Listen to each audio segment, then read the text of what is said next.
Jan. Andyan na pala yung, ano niya? Sarah Liit. O, diba? O, Didi pa rin ng Didi. O, sabi ko nga sa inyo, diba? Mahilig din talaga tong kapatid ni Sir Vince mag-alaga ng bata, oh. Hindi siya umiyak. O, siya yung naghawak kay Amara pero hindi umiyak si Amara. Ay, naku, talagang bata niya, napaka-friendly na talaga niya. Nangingilala na eh. Daddy Shark. Shark,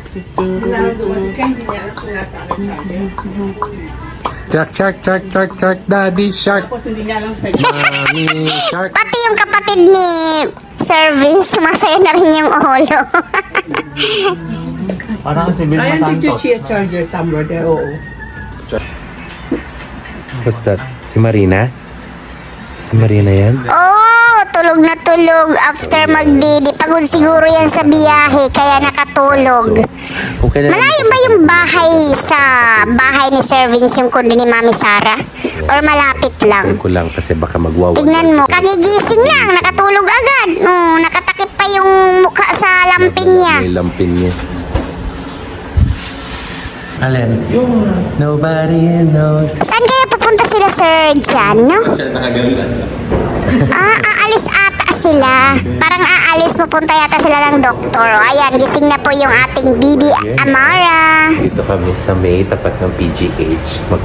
Pupunta yata sila sa pediatrician or doktor ni Amara. Okay na ako. Siyempre, alam natin need din ng mga bata yung check-up kung ano na naman yung pwedeng i-vitamin sa kanila, di ba? Ayan, ang doktor niya. Kasama na si Mamela. Because Ay, talagang hindi siya umiyak o nagwawalwal o. Nagpili pa talaga siya o. Ang galing niya pumili kung ano yung pinili niya. Tingnan natin kung ano yung pinili niya. marunong mamili. How about princess? Oh. Moana, Mulan, or Snow White? Oh. Cartoon character. Galing. Buti hindi animal. Gusto ni Daddy yung Snow White. Marwag mong kainin ha. Baka kainin mo yan ha. Hindi po yan makakain. Hey, yeah, thank you. Dalawang tusok. Bigla pa naman yan nanunubo kapag nahawakan. Okay. Oh, ang cute ng tali niya.